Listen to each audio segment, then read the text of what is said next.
Guys, boring today guys, kaya wala akong ginagawa, wala akong duty, kaya ito, kung ano na nag-create ng utak ko dahil experience ko. Sinong mahilig dyan na makikain? Isa na rin ako dyan guys. Makipiesta, maki-birthday, kung ano nung occasion ba. May napansin lang ako guys ba, kasi ako pag makikain ako guys, ang ginagawa ko guys, halimbawa, yung pagkain bago sa aking paningin, bago sa akin yung panlasa, or paningin na lang kasi hindi ko pa natikman. Ang style ko guys, kukuha lang ako ng konti. Kasi ako yung klase sa tao guys na hindi ako takaw tingin. Kapag bago sa akin paningin, hindi talaga kukuha ng malaki or marami kasi baka mamaya hindi ko magustuhan, so masayang. Di ba? Masayang. Kaya, ang style ko guys, pag pumunta ako sa mga any kind of occasion, ang ilalagay ko talaga sa plato ko guys, kaunti lang bawat putahe. Kasi kung hindi ko magustuhan, hindi ako mahirapang ubusin yung kinuha ko, di ba? Kasi ayaw ko yung, ang pinakaayaw ko kasi guys, yung masasayang yung pagkain. Kasi di ba ang daming taong walang kinakain. Isa na rin ako niyan minsan. So, ang point ko guys, kung bakit ko to sinishare or nagbibigay ako ng tip. Kasi guys, kukuha lang tayo sa plato natin kung ano lang yung kaya nating ubusin. Kung ano yung kaya kong ubusin, yun lang ang kukunin ko. Kasi sa isip ko guys, punuin ko man yung plato ko tapos hindi ko naubos, masasayang yun. Instead na makain pa yun sa iba, hindi na lang. Kasi itapon na yun eh, hindi naman pwede isauli mo yun sa, sa plato, yung tira-tira, di ba? So, ang point ko guys, isipin naman natin yung kapwa natin bago tayo maging selfish or makasarili or swapang sa pagkain na hindi naman kayang ubusin. Yung kukuha ng isang chocolate hill sa plato tapos itatapon, ilagay lang iwan. So, di ba? Ang daming pagkain na nasasayang tapos ang daming walang kinakain. So, wag sanang, yun ang iniisip ko guys na isipin ko yung iba na yung hindi pa nakakain na yung sanang naitapon ko makain pa yun ng iba. So, yun lang ibig ko sabihin wag puro sarili lang isipin guys.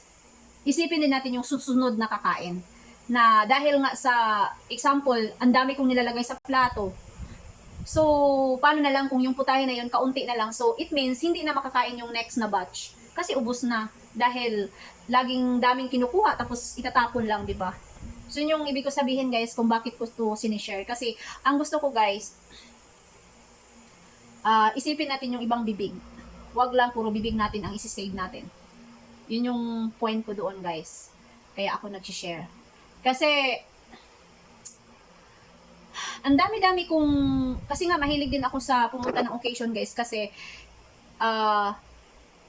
maraming nag-invite sa akin ng kung ano ng occasion. Minsan nga hindi na ako pumupunta eh. Kasi, maniwala kayo sa hindi guys. Every time nga nakakita ako ng pagkain na ang dami doon sa plato, tinapon lang, malalaki pa yung laman, alam mo yung ganun, na mabusog pa sana yung sunod na kakain nun, pero itinapon na lang dahil sa tira-tira ng ibang tao na masyadong swapang sa pagkain, tapos hindi naman kayang ubusin.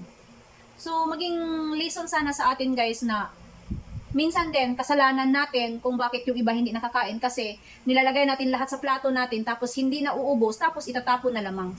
Diba? So, yun yung point ko guys. Kasi,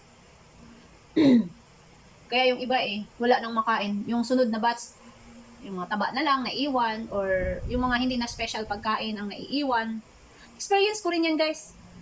So, kaya ang ginagawa ko, i-share ko ito kasi gusto ko makita ito or marinig ng mga Pilipino na lalo na yung mga ugali na akala mo sila lang yung kumakain. Na halos chocolate hills na gabundok na yung nasa plato. Akala nila sila lang yung kakain tapos hindi naman kayang ubusin. Maniwala kayo sa hindi guys. Isa ang mga taong yun ang dahilan kung bakit yung sunod na batch hindi na makakain ng ganong klaseng putahe. Kasi swapang yung iba. So sana guys matuto naman tayong mag-isip sa kapwa natin na hindi natin sayangin kasi para matikman din naman yung iba. 'Di ba? Yun yung point ko guys. Dahil nga wala akong ginagawa today, ang dami-daming na-create ng utak ko na based of my experience naman. So, kayo namang nakakarinig guys na alam nyo sa sarili nyo na ganun kayo ka swapang sa pagkain, ganun kayo na isang chocolate hills ang kukunin nyo tapos di nyo ubusin, masayang lang. Baguhin naman yun guys. Baguhin naman yung ugaling ganun. Kasi, hindi naman tayo perfect. So, baguhin natin yon. Kasi, para makakain ang lahat. Ganun yon. Kaya ako to kinukwento o sinishare. Hindi ibig sabihin na nagmamarunong ako. Ang gusto ko lang, makakain ang lahat. Makakain ang lahat ng masarap. Hindi lang yung, hindi lang yung tayo lang makakain ng masarap. Diba? Tapos yung iba wala.